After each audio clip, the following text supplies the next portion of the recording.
Critical Hit, a Major Spoilers podcast. Thank you so much for downloading and checking us out this week. Oh man, Drifters is so much fun. It's the hit game show across the universe. 27 seasons of this thing, Kevin.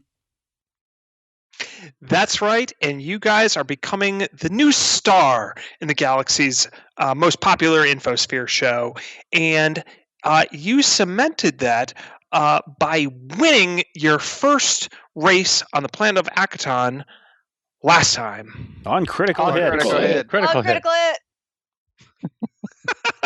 Little late there, Sam.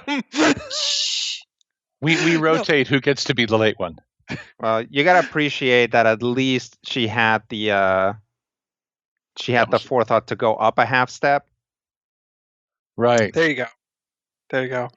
All right. So, yes, you guys had just crossed the holographic finish line, securing first place on this stage of a multi-part race that is this season of Drifters. And you had knocked out of competition the Formian team Hive Mind and their vehicle, the Colonizer. But the other two rivals, Team Brainpower in the Tripod of Doom and the new team Rust Dragon in the Basilisk did finish the race, so they will be able to compete in future races. But the day is yours. No one is talking to them at all, except for maybe, the obligatory, how's it feel to lose this race? What are you going to do to not lose the next race interviews that they air that I'm sure Vangie and Hecubino have seen several of. But you're not giving those interviews. You're giving the winners interviews, the much, much more fun interviews. And you're surrounded by fans of the show, people waving signs with a giant lizard on them, people waving signs with a giant brain on them, some people waving signs with a lizard and a brain on them. People are very excited. And you know that you get to go to the Victory Yacht, which is technically a spaceship, but it goes from it only shows up and only the victors it only shows up at the end of a race and only the victors are invited aboard, and the parties there are legendary. So that is where this whole victory train is headed. You guys can stay together or indulge in the adulation of your fans. It's up to you. I will check on our nerds real quick and see how they're taking it. How are the nerds taking it? Let's cut to Amu. We won. I get to make all sorts of new friends. Okay. There's a lot of people who want to be your friend all of a sudden. Yay. We like having friends. Okay. What about Bob? Oh my gosh, I'm so excited. This was the most exciting thing that I've ever had. Oh, this was awesome. Oh, this was so much fun. I can't wait to do it again. Bob seems to be on his emotional side, his emotional kick, and that makes a lot of sense because everybody's feeling it right now. Good. In that case, I'm just assuming that Skritic can make himself scarce if he's uncomfortable. So I will not make any attempt to keep the group together, and I'll just let them float wherever they want or wherever the crowd takes them. Yay, I'm not a nerd. You're also still working. Why you gotta? I know. I'm saying that's not like I don't have to worry about you because you have a job to do. Oh. It's like when everybody else is idle, then it's like, oh yeah, like I have to make sure that they're like aware that they're still on camera, but it's like I don't have to worry about you. Well, yes, I am an employee of Extreme Infosphere Productions. Yeah. Brought to you in 5D, HD, VG, VR, DMH-TV, or dream directly into your brain with the Cube. Ooh. You weren't supposed to tell anyone about the Cube, but all right, that's fine. Brought to you by Omnicorp. The free market has spoken. Nice. So, Vangie, what do you do? So I'm looking out for this yacht because I'm very excited to go on it. All right. And Quentin. Well done is better than well said. So I'm going to make sure that I'm documenting as much as I can of everyone's happiness and, also being awesome. All right. Are there drinks? I think I would like a drink. Sure. So you also have all of a sudden, I'm sure all of you have a bunch of messages, but some of you, not all of you, have a direct infosphere connection to your brain. Quentin does. So you have a bunch of messages coming through. Do you ignore them or try to start filtering them? I'm going to filter and hierarchically adjust them to see which are needing immediate response. Well, the one needing the most immediate response is from Crystal Wiles. Playback message. Hi there. So, congratulations and everything. I'm really happy to see that you have won, but I'm also waiting to hear back from my previous message because, your whole purpose on the team was to monitor them, and you haven't given me a status update. So I'm going to go ahead and need that and all of the footage of everyone partying, regardless of how embarrassing it is. Okay? All right. That's great. Enjoy yourself. Bye-bye. And that's the message. As she reminds you that you're the inside man for her. Hey. I'm a sphere. Fair enough. Inside sphere. Thank you. You're like one of those Russian dolls. I'm the literal inside baseball that everybody's talking about when they talk about inside baseball. So, Skritic? Mm-hmm. What are you doing? I'm just kind of busy waiting to see if we're going to be getting on this yacht to see if I can find a appetizer table or crafts and services or something. Absolutely. Okay, so the Victory Yacht has landed, and it is a massive golden. It actually has sails. You know that they're solar sails, but it just shines and shimmers in the light, and there's some sort of low level force field that keeps it from getting dusty in the Akaton atmosphere, and it's calling to you all like a beacon as you see it glittering ahead of you, and the party is underway. There's lots of people. They all introduce themselves. I'm not going to come up with their names, but they are very interested in your success. There are drinks. There is food. There's lots of people who want to know everything about you and your deal, and then there's cameras everywhere. There's lots of little spherical bots, but here that you'll note that they're smaller, probably less powerful, and a little less obtrusive, though you do note that everyone apart from yourselves seems to be very aware of them, and you're being encouraged to smile and kind of pose for the video recordings that are taking place, but everyone's still having a great time, and there's tons of food and drink. So I'm going to go into a little bit of abstraction here. So why don't we all take turns saying what kind of how you indulge yourselves, or what you do if you're not indulging yourself aboard the Victory Yacht, and we will start with Hecubino. Okay. Hecubino is also still working. He is partying and party shaking hands and party flirting and party whatever, but he is making sure to get business cards. He's making sure that everybody is paying attention to him if somebody else is doing something embarrassing, or he will just straight up send people to go talk to other members of the group. Like he wants to like smooth out this so that it's as so that this party is as profitable for Team Lizard Brain as winning the race. Nice. So, do you envision that as? So, I'm going to give you a skill check, which is either a bluff or diplomacy. Okay. Let's go with bluff. You're kind of able to deflect people's questions. Give the answers that you think people want to hear. Oh yeah. Look after everybody else and protect them a little bit. 13. Okay. Why don't you also give me a will saving throw? Okay. Same bonus, 19.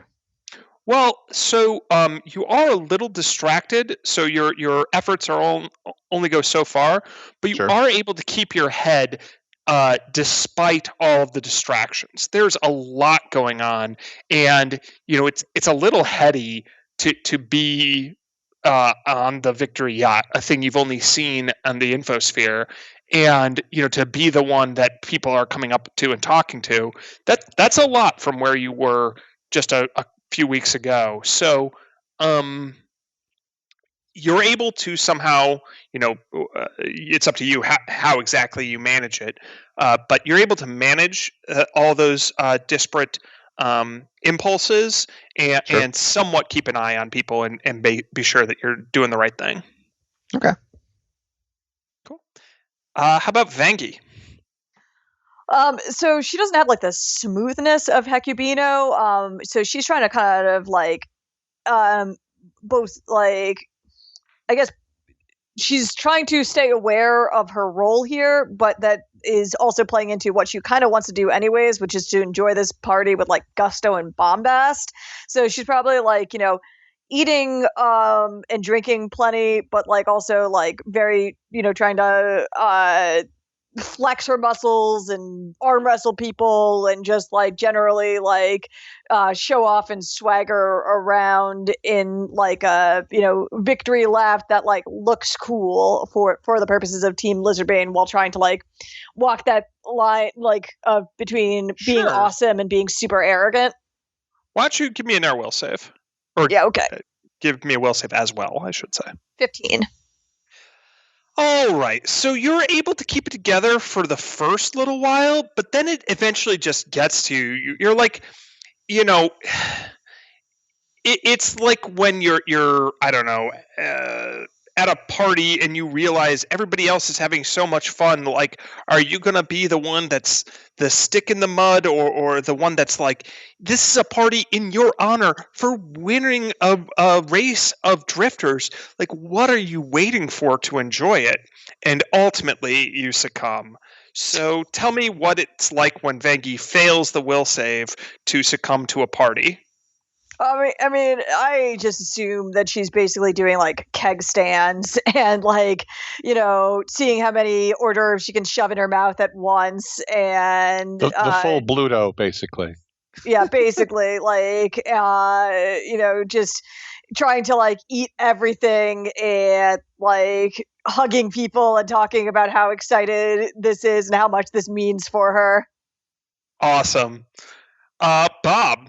Oh man, Bob just continues to be overjoyed, high-fiving people even if they don't want to be high-fived. He's, shaking people's hands that he doesn't even know, and he is on a super rush high.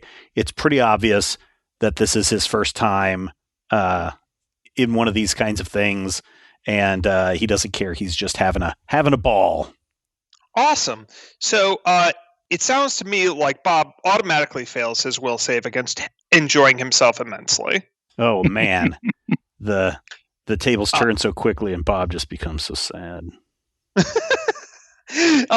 But no one leaves Bob hanging for a high five, and he gets to be the star of the show for a while and tell people stories, and everyone listens with rapt attention, or play games with people, or do dares with people, and it seems like people are in rapt attention with Bob. Yay. Quentin. Hello, my name is Quentin. You seem to have a small but devoted fan base of people or androids that really like your particular blend of, we'll call it observational humor, in that you're literally the observer. I shall record all of their names. Breck Bannon, Quirrell Dux, Garth Rans, Lornu Dorgu. I shall record all of their names, and, I will answer that email from Crystal. And then I'll move on. Whoa. You don't get No, it's fine. I'm just fine. I'm just going to just send an email. And then I'm going to probably do the thing where I float around and take pictures of everything. Maybe answer a couple of other emails, do some stuff. That if you don't tell me how you answer it, I will just come up with how you answer it in my head, and that'll be the way things happen. And that's okay by me. I'm fine with it. You want to play like that? All right. Okay, hang on. Let me sit up in my chair here.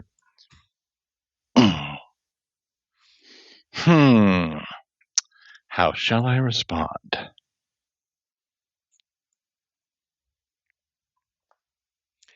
Every once in a while on Sphere Connection, Crystal, 3 little dots appear that indicate that she's, thinking something to you, and then they disappear, indicating she has erased the thought that she was going to send to you. But they keep showing up and then disappearing, and then showing up and then disappearing. I love it. Should I ghost her? Oh, I could ghost her. I probably shouldn't ghost her. My dearest Crystal, in regards to your previous email that you sent me earlier today during the middle of the race, I respond thusly. So, in your mind... By the way, I'm fine with you guys calling it an email out of character. In character, they're all infosphere messages. There's no such thing as email. ISMs, for short. Yes. ISM, I like it. Allow me to point out that apparently Stephen pictures Quentin as our 32nd president, Chester A. Arthur. So yeah, it's like Stephen has just replaced like Quentin's sphere with like the Pringles guy.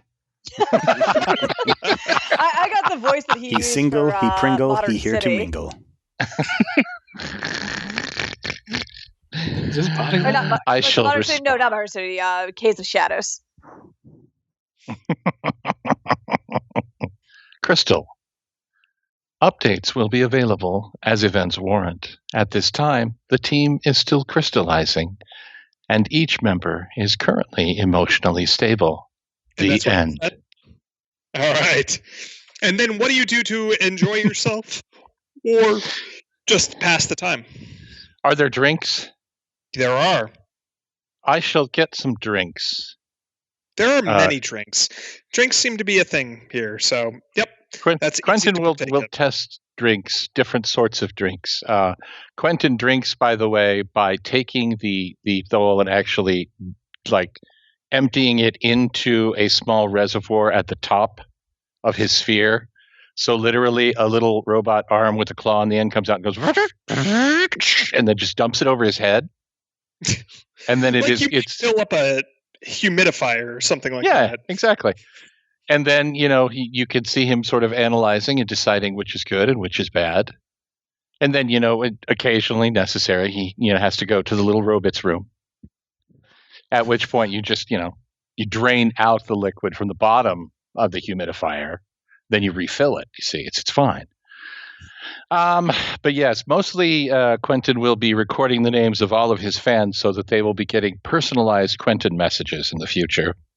Infosphere messages, mind you, not some sort of ancient email or dot matrix printer. No, it will be fully holographical, fifth dimensional messages. Yes, so Reap Daggle will get his, and Jim Allen will get his, and Tom Callor will get his. All of Quentin's fans who come up to him. Not Dirk Morgna, because he's a little jerk, but everybody else. Dirk the jerk, as they say. Yeah, all right, so Skritic, what are you doing in this party atmosphere? Well, he's largely just amassing foods, even if none are exactly offered. So I imagine him with massive. I mean, I know he's Yusoki. Stuff those cheek pouches. Cheeks full. cheek pouches, belt pouches full, stuffing stuff into his shirt. Even if one's not generally offered, he's managed to procure himself some sort of plate or platter and just piling on as many varied kinds of food as he can get his hands on. Generally making sure that he's got a bite of food in his mouth at all times. So if anyone does try to strike up conversation, he can just give non-committal grunts and move on and basically make his way through the most crowded and circuitous path throughout the whole place just to kind of avoid direct social interaction. Try not to get in the way as Vangie is table dancing. Yes. And Amu, what do you do with all of your new friends? Oh boy. So one of our primary goals is to absorb other cultures. Sometimes literally. There's lots of cultures who want to be absorbed by you here. I knew you were going to say that. Wait, this is a family podcast. Sorry, never mind. Continue. So we're going to stay right next to the buffet line to enjoy the foods of other cultures and talk to anyone who is willing to talk with us. Oh yeah, there's a lot of people who want to talk to you and get a sense of what it's like to be a Rakrichi in this atmosphere. I think you might be the first Rakrichi drifter, so that earns you a whole aquatic fan base, which I think Crystal Wiles had mentioned before. There's people coming up to you in wearing like little breather masks or the glass fishbowl helmets, but filled with water. And they're talking about, and there's other collective organisms like a middle-aged Barathu, who also refers to itself as we because it's a collective organism as well, and it wonders how you integrate with other first-person singular organisms and things like that. We try our best. We're still learning. All right, so we're just we'll freeform this. We're cutting to 12 hours later, and each of you tell me. You have to do the following. It'll be a little exercise. You have to tell me something that has happened to you. What state you're in when everything is over, and you have to involve at least one other character in your summary. And you guys can talk and stuff and interact in that, but you basically get to rope them into whatever little anecdote happens while you're on the victory yacht. One or more people if you want. So who wants to go first? I will go first. So remember, I want to know where you're at in 12 hours and an interesting anecdote. 12 hours into the party, Quentin is literally perched on Vangie's head as she decided to wear him as a hat. And he thought this might be amusing. This actually came at the point when she was literally trying to relive the entire 25th season with voices and characters and all of the necessary people who were being eliminated. And apparently one of the drifters in that season literally had a circular dome head. So Vangie grabbed Quentin, put him on her head, and he's just stayed there because it actually gives you a really good view of the room. And you always get to be in the middle of the entertaining action. And of course, recording everything, no matter how embarrassing, with a decision to make as to whether or not that information and video is going to be shared. But, that's all right. That seems like it should be Vangie's turn next. Yeah, that's fair. So I think after this recreation, she has been she has wandered over to where Hecubino is very delicately holding court, and it's just none of this would be possible without my brother Hecubino. He's the best. He always looks out for me. He's the best, just the coolest guy. I don't tell you that enough, Hecubino. You are the coolest guy And I love you. Aww. I love you Aw. too, I say as I switch out her drink for some water. Yep, you can get some food coloring in the water so she doesn't notice. Yeah, I think Yeah. her taste buds are already way gone. Be like, oh, this is so strong. These drinks are so good. Hecubino. And it doesn't have to be at the end. You can introduce it at any point you wish. But Yeah, you I think- you made your will save, so you're allowed to do kind of what you want. Yeah, I think that actually Hecubino at some point is going to like peek under a tablecloth and find Skritic with his horde and be like, hey, I'm gonna keep an ear open for see if I can hear anything about what that thing our sponsor told us that might be going on. So if you don't mind, once your cheeks are full, if you could also just keep an eye open and see if there's anything going on, any weird deals or anything. I'm not sure what we're looking for, but I'm going to try and pay attention to that. Sounds good. Want a kebab? Oh, yeah, thanks. Skritic, what adventures do you get on over the next 12 hours? I have this imagination of Skritic at the end of 12 hours. You can feel free to change it. But I have him like laying down on a Chase lounge with like a pot belly full of food. like Templeton the Rat in Charlotte's Web. Yes. I mean, at some point I may have found Amu and see if any of these various things, especially ones I found particularly unpleasant, are at all agreeable to his or their being. And I just just kind of see if any of that's like of interest to him. In So, 12 hours, curiosity. Skritic has shared food with Amu. It's a very sweet scene. It's like, hey, this doesn't really float my boat. What about you? Amu, how does Amu react to that? Also, just watching them eat is kind of weird. Amu's incredibly excited about it. New foods. My friend is being friendly to me. Nice. Well, what's a scene that Amu gets into? Amu will. Oh, hey, actually, wait. Pause just one moment, Rob.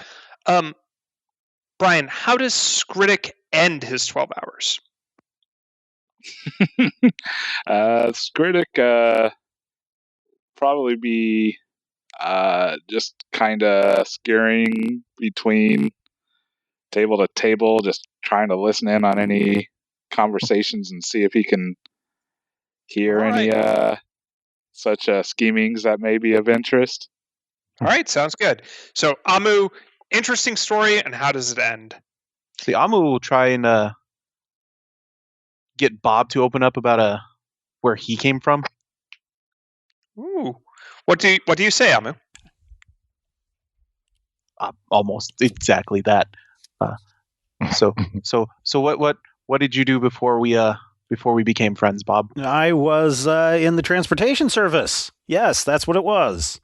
How did you learn how to drive?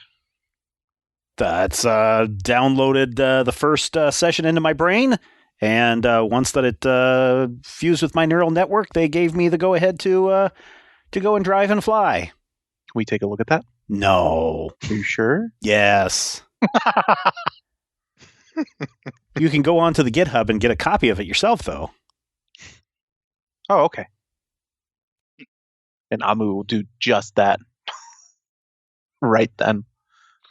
You've downloaded a bunch of programs. You can't upload them into yourself the way Bob can. We'll have to rectify that at some point. All right. And how does Amu wind up after 12 hours on this yacht of luxury? As people start to dissipate, Amu will start shoving any leftovers into his shell, into their shell. Okay. And last but not least, Bob. Oh, man. For the 12 hours, Bob got involved in an impromptu mosh pit over on the dance floor. He went to go chase after. I guess what tell us about this yacht a little bit more. Is it a seafaring yacht or is this an airfaring yacht? It's a space yacht. It What has space solar. yacht? Yeah, so it's able to. It has some form of propulsion that will allow it to travel, basically fly across a planet's surface. But it has solar sails. So think of one of those billion-dollar yachts that can hold other yachts in them, and this is that. Okay. It's technically all owned by the most significant sponsor of the show, which is Abadar Corp. The major sponsor being Abadar Black, the credit stick with no limit. And so happiness is purchased, fulfillment is earned. They have a lot of slogans. Being rich is better than the alternative, and so on. So security through acquisition. So they definitely tend to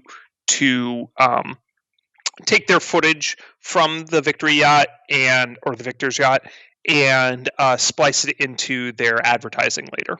Okay. So I'm sure at some point, as Bob was getting off the dance floor, he ran into a table of food that Skritic was trying to get at and just knocked all the food all over the floor. Bob, not, still pretty high on the whole winning thing, kind of little brushes it off and goes, Skritic, you're the guy, yeah. Yeah. And tries to high five him, and that's probably where all the food that Amu gets later is from the stuff that Bob knocked over. I could just imagine Amu slurking in the background, kind of slinking in his not in an amorphous way, and he'll be like snatch, snatch, snatch, picking up the food while no one's paying attention. Yep. Bob ends up in some card game and ended up thankfully breaking even. Nice. And by the time the 12 hours are over, he's walking down an empty hallway. Apparently the party is broken up, and he's just walking down an empty hallway with some Drifter's swag that he picked up at the swag table. And he's got a Drifter's hat on and a Drifter's t-shirt. He's just kind of walking down, boop, boop, boop, booping along, looking for all his friends. Where'd everybody go? Let's keep the party going. You guys, come on. But nobody's there. That's fantastic. And at that, we'll also cut back to Skritic, who overhears something saying from one of the tables, being like, "Hey, do you think these guys are worth the overtime? Like, do you think that they know that only the first 4 hours were paid for?"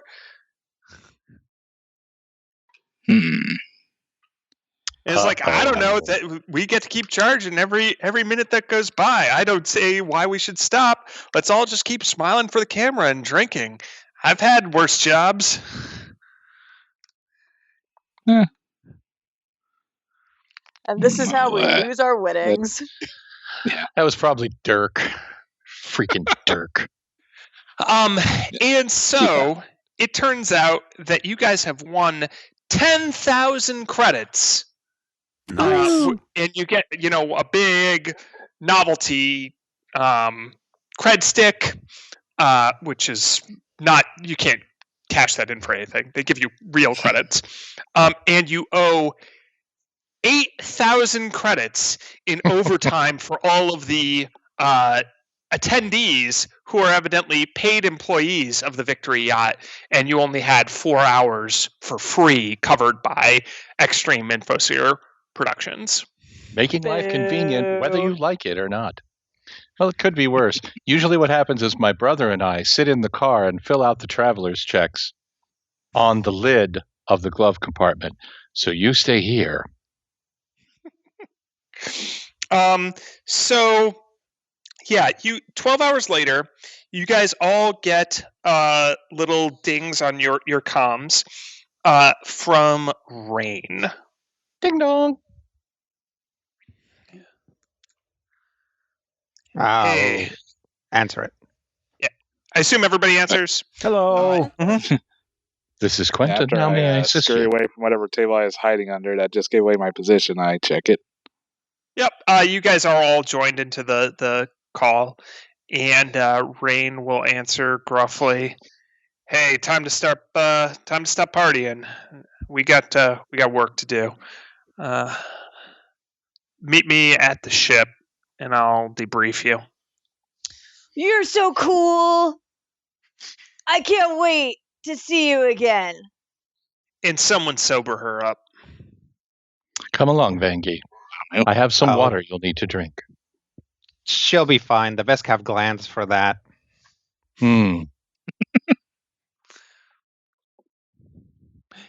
So you guys make Oh no! I do not want to know what Vesk vomiting is like. Ugh. Well, I'm glad I'm on top of her head. Let's just say that. You have a bird's eye view. Anyway, you guys make it back to the Squeaky Clean. Yeah. Yeah, we'll make sure that all the drunkies get back. Okay. Anything else you do to ease their transition back into having to do work? Yeah, just actually I will does Amu appear to be intoxicated? I leave that up to Amu. Probably not. Okay. Although if people tried, there's no. I mean, so on the one understand. hand, I can imagine Amu wanting to try a bunch of things. On the other, I can imagine Amu having the best remedies for himself.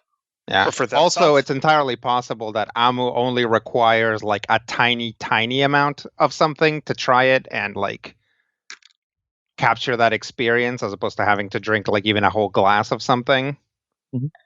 Yeah, or Plus, you you just like figure if you're- shed the part of the reef that's drunk. Just Or just put it back there somewhere until it sobers up. Figure 105 Back in million the of shell, them. colony. Yeah. Yeah, what are you doing? So yeah, I'll be like, well, you probably know anatomy's best, so you want to whip something up for Bob and Vangie? I don't need anything. I didn't even drink. Oh, really? Yeah. You Oh. never drink and drive. I turn towards Quentin. Remember, kids, don't drink and drive. Don't drink and fly. Don't drink and rocket yourself to the moon. And the And then I little give a thumbs up. emoji display on the front of Quentin shows a little shooting star that goes ping. Yep, and a thumbs up from Bob. However, while Bob has not had a single drink or any other intoxicant that was available there, Bob does seem high on life. Yeah, he's that's- high on his that's own ca- supply. That's why Hekubino assumed that he was drunk. Yeah. Like, okay, well, all right then. Just everybody get your game faces on. We got some work to do.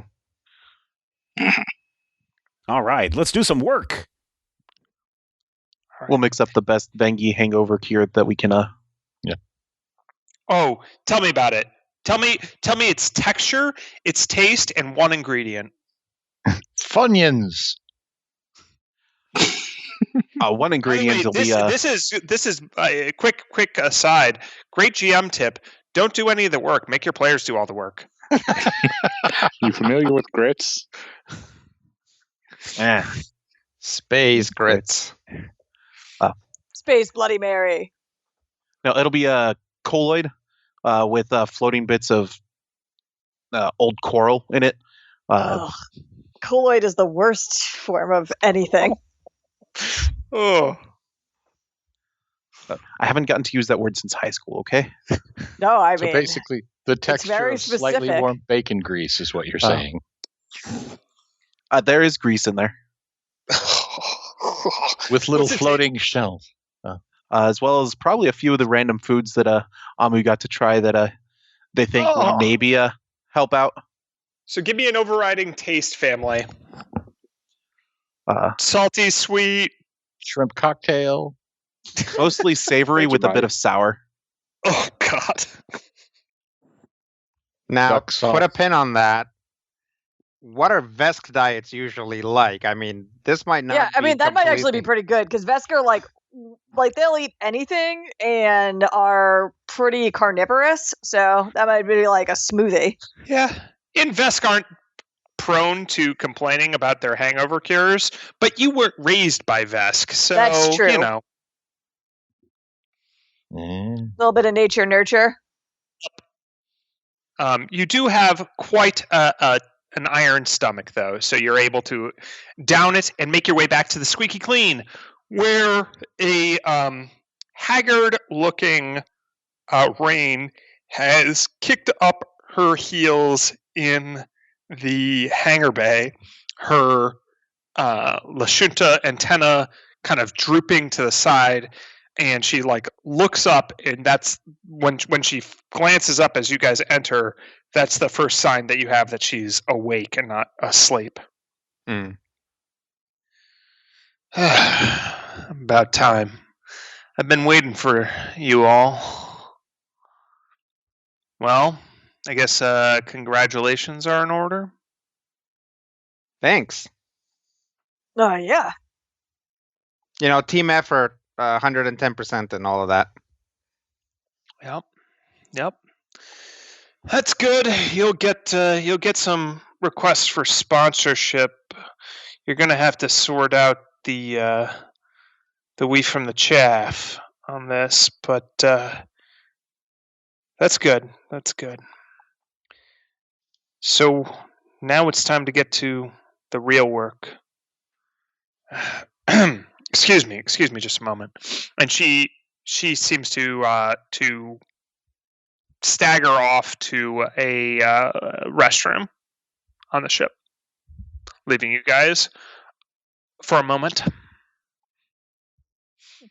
Okay, I'll check on Squeebo. Squeebo is excited that you're back and welcomes you guys all. It would jump on you, but that would be very hazardous to your health. So instead it just like runs little circles around all of you and looks at you with its googly eyes. Oh, hey Squeebo. How's it going? Guess what? Vangie had a lot to drink, so you might have to do some cleaning in a room later. It opens its wide ooze mouth as though it's really excited. That's horrifying. Just horrifying. You're not sure if it understands what you're saying, but it can definitely understand like your tone of voice. Yeah. Sure. Yeah, that's fine. She like stifles a burp and it smells terrible. Yeah. Oh, now Vangie is surrounded by Squeebo. It's just doing circles around you, which itself is a little nauseating. I'm gonna sit down. Yeah, good call. All right, I'm gonna sit down too. I've probably actually just been standing the whole time. Yeah, I mean, even like you didn't have a time to sleep necessarily if you were always like looking after everybody else. Hecubino. So.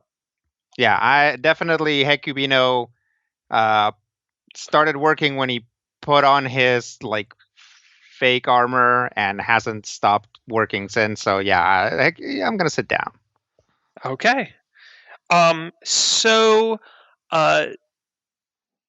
after just a couple minutes, Rain comes back and she's looking much more invigorated, and she says, "All right, so we got a lot ahead of us. Look, I pulled a lot of strings in order to get this episode shot here on Akaton. You guys might know this, but in the penultimate episode of season 24, a ship blew up here, and I think that they were sabotaged." Ooh. So that's why I've brought all of you here, because this is the place that we all need to be to do what we set out to do and find justice and find what's really going on. Are you with me? Yeah. Yeah, let's do it. Yeah. We're happy to help. I will also allow anyone who has ranks in them to either make a perception or sense motive, or maybe life science check. Sense Like motive, some you say? stims in the bathroom. I It could sure do a seems sense that way. motive. I'll take a sense motive. I don't have any of these things. What's motive? And you only get one of the checks, so you pick which one. Oh, Oh, dang. life science. I've lost roll 20. All right, so it looks like Skritic's making a sense motive. Hecubino, what kind of check are you making? A sense motive. Amu, is that life science? Yeah. Quentin, sense motive? What were my options? Sense motive, life science, or perception? With that number, it looks like perception. All right. I typed in the wrong number, but that's okay. I'll go with perception. All right. So as you guys note when she comes out, Skritic and Hecubino, she seems radically higher energy, and you even note like her hands are shaking a bit, and there's like a mania to her coming out of that. Amu, you would say, her pupils have dilated, her antennae are way more alert and like moving about with a jitteriness that you can actually specifically identify as very common amongst venom stick addicts, which venom sticks give you a massive adrenaline rush. And Quentin, you notice that she tucks some sort of used small tube into her pocket as she's coming out of the restroom. I shall file that under hopped up on the goofball. So we need to find out what happened to this team, what happened to this ship. I think that they were murdered. You've won. That's great. You're only here because I invited you. You're only got this ship because I gave it to you. So you owe me. Time to pay up. Yeah. No. Hey. Sure. All right. Yeah. Sorry. I mean, we had to go to the party for the, cameras and stuff. I didn't realize that. I've been to a fair share of the parties myself. Don't get too hung up on them. They're not your friends. They don't care about you. They don't know you. Can you tell me anyone's name that you talked to yesterday? Huh? No?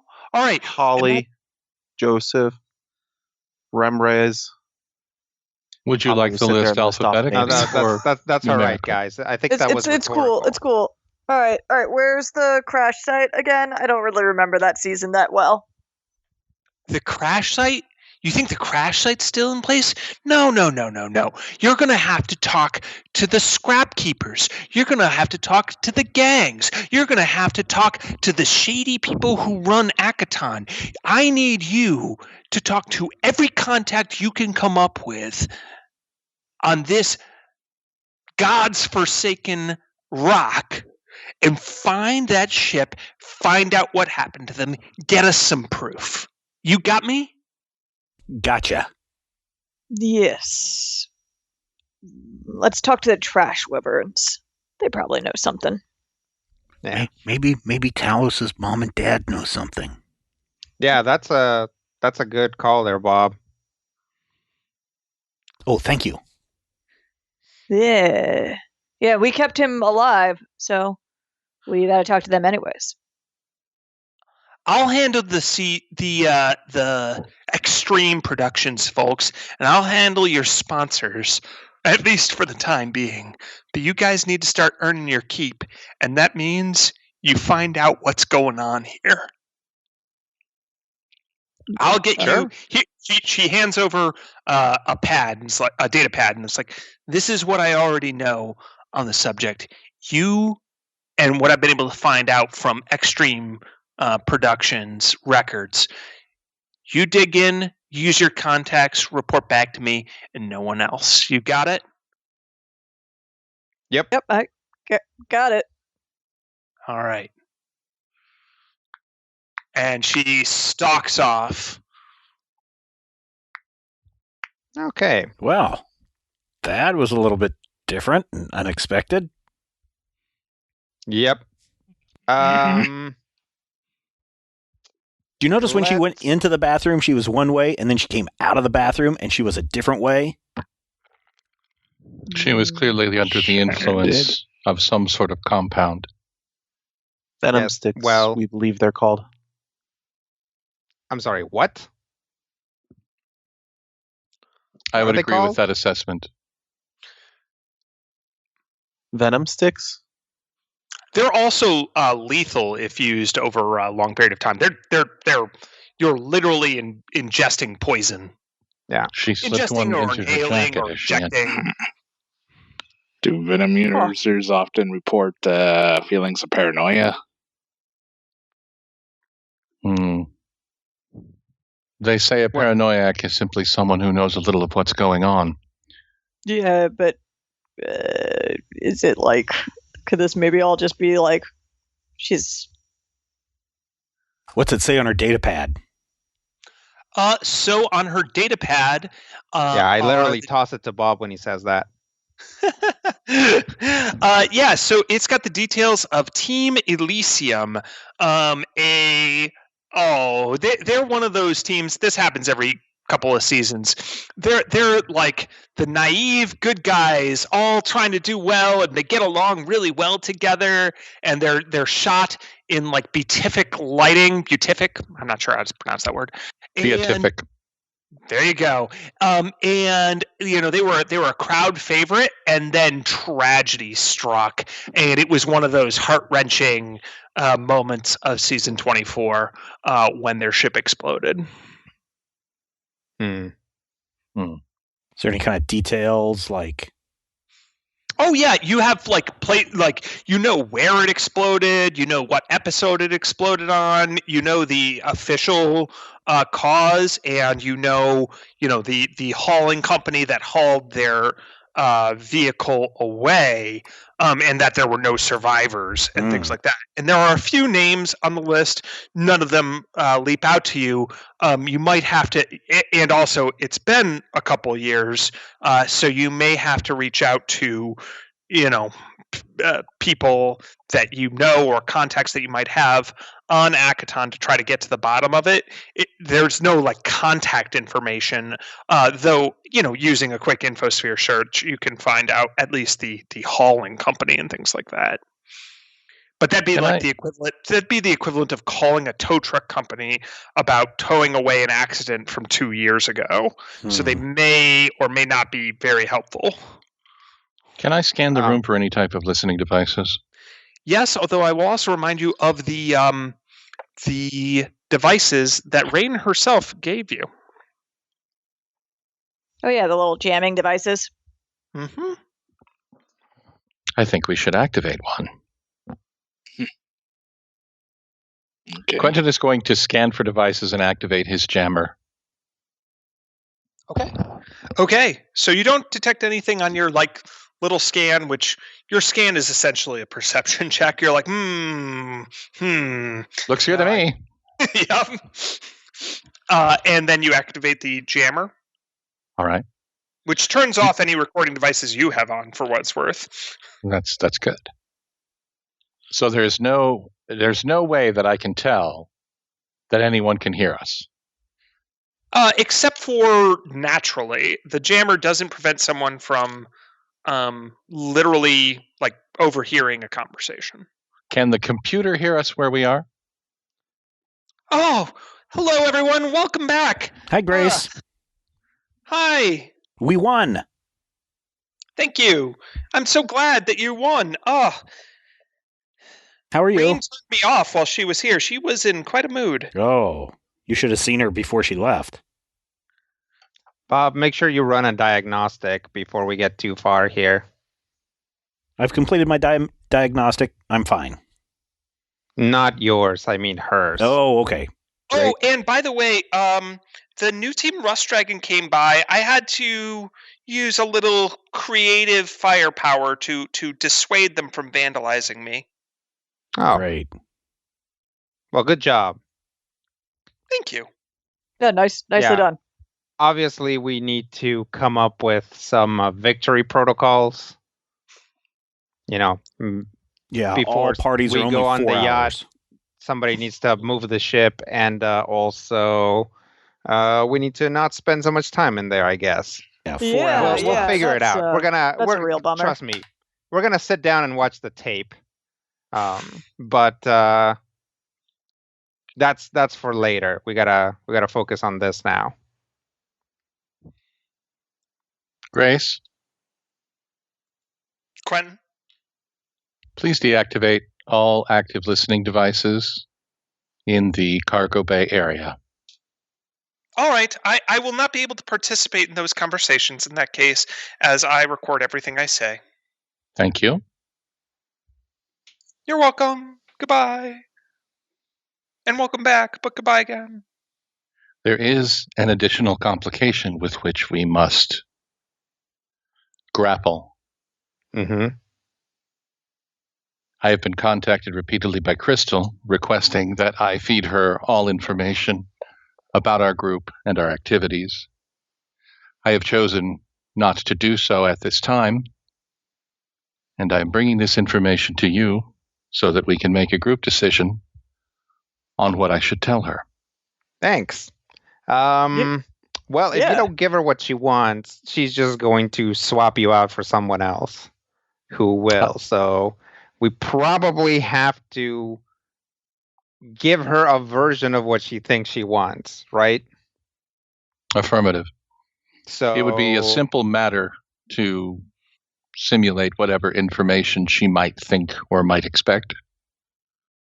Yeah, that just means that we have to keep a thought to record what we're doing, because Bangy and I know people here, so we can go start investigating, but we can, for example, just hide it as a sightseeing tour or as like a local kids done good kind of situation of us going back and seeing some of our old friends. Mm-hmm. And you can edit that together in such a way that, if we talk about something that's sabotage relevant, we can leave that out of the record. It would be a relatively simple matter to leave any information out, although sophisticated enough android, such as myself, could probably discover, if they were to look, any type of edits. Well, that's the risk we run. If we give her no reason, if you're looking for reasons, I mean, this atmosphere is super thin. We have all kinds of cosmic rays always hitting us here. What do you think Vangy's eye scales look like that? She blinks. I had presumed that was natural. It might be. I don't know. She shrugs. Nobody knows. Yeah, where do Hecubino's brain powers come from? Yeah, exactly. Might be a mutation. I just always assumed it was cosmic radiation. But seriously, though, this could actually be a good thing eventually if we ever want to, like, I don't know, feed information to them. Mm-hmm. Agree. Yeah, we don't know if they have an ear to Crystal, so. As Vangy says, that Squeebo turns and looks and gives you another weird open mouth ooze smile with googly eyes.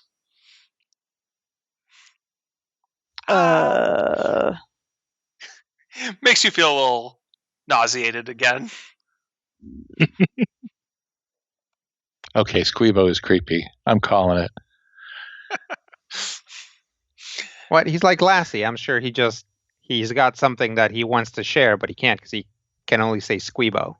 Yes, the things that he wants to share are Vanky's lungs.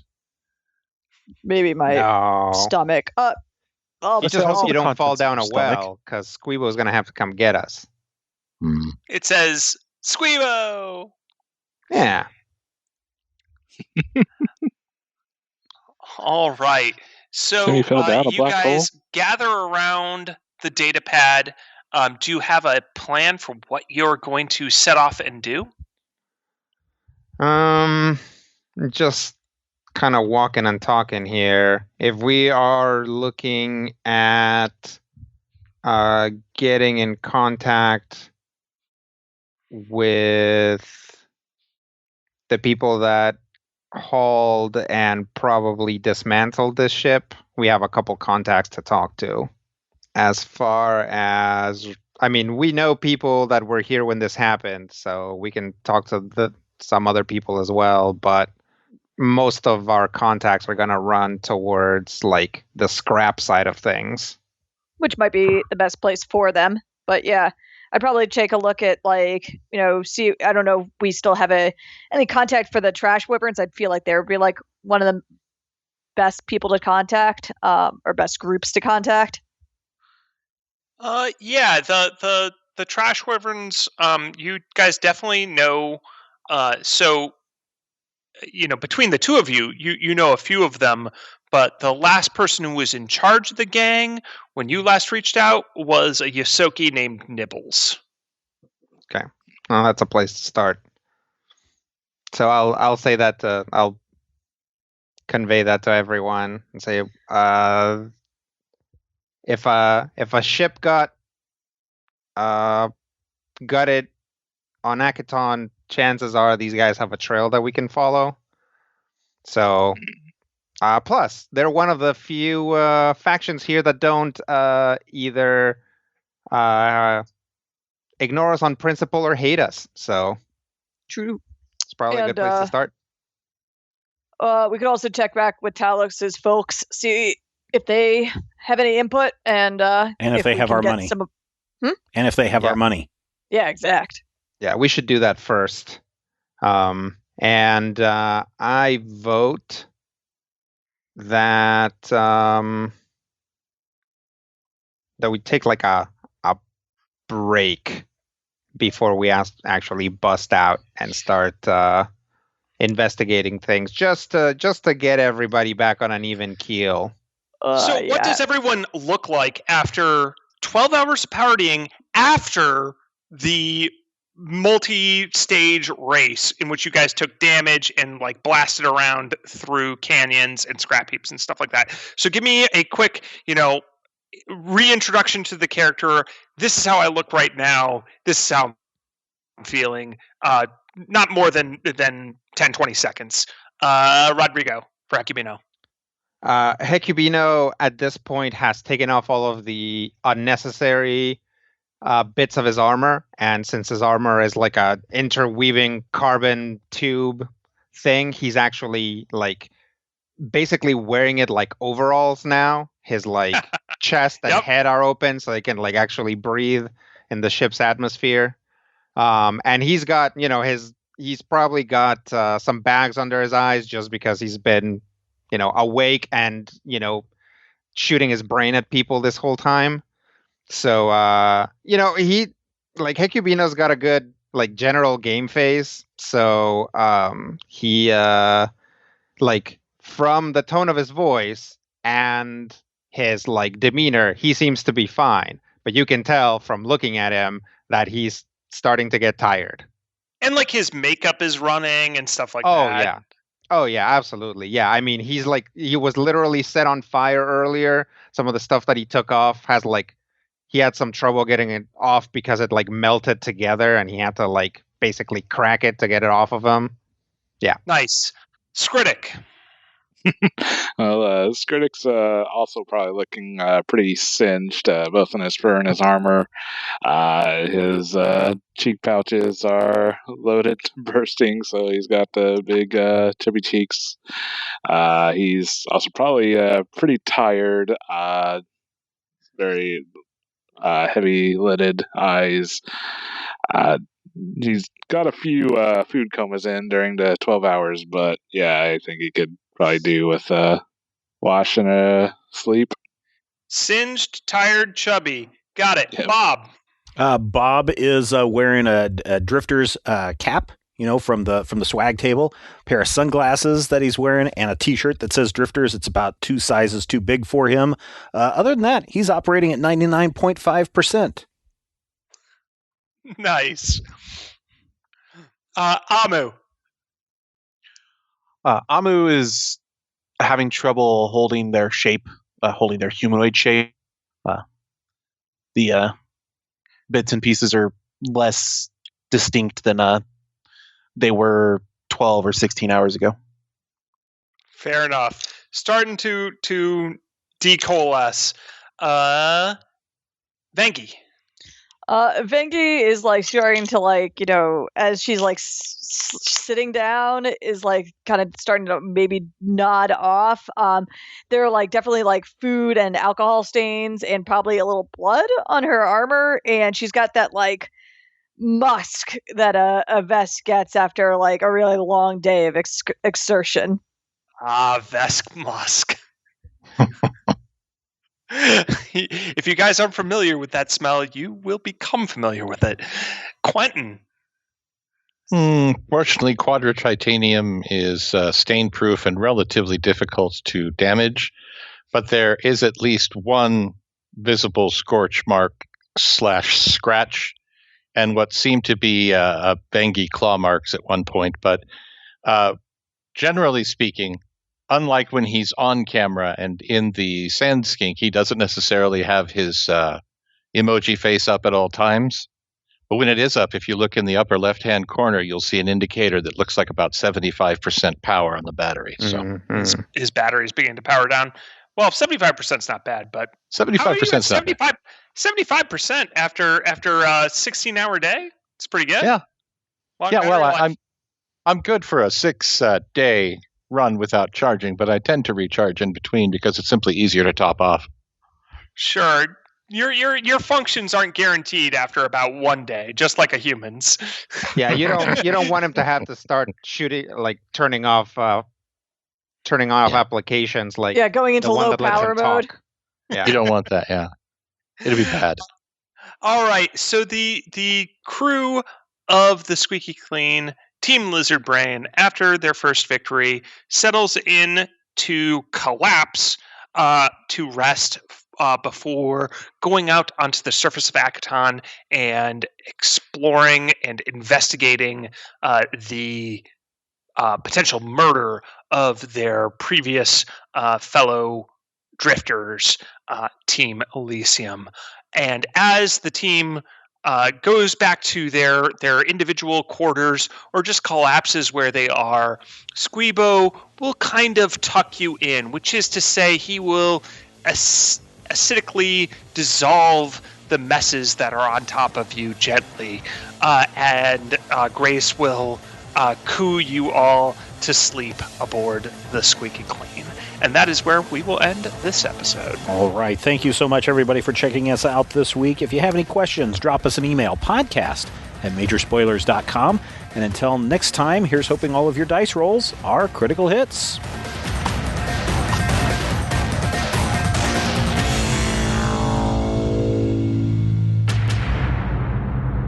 This podcast is copyright 2021 by Major Spoilers Entertainment, LLC.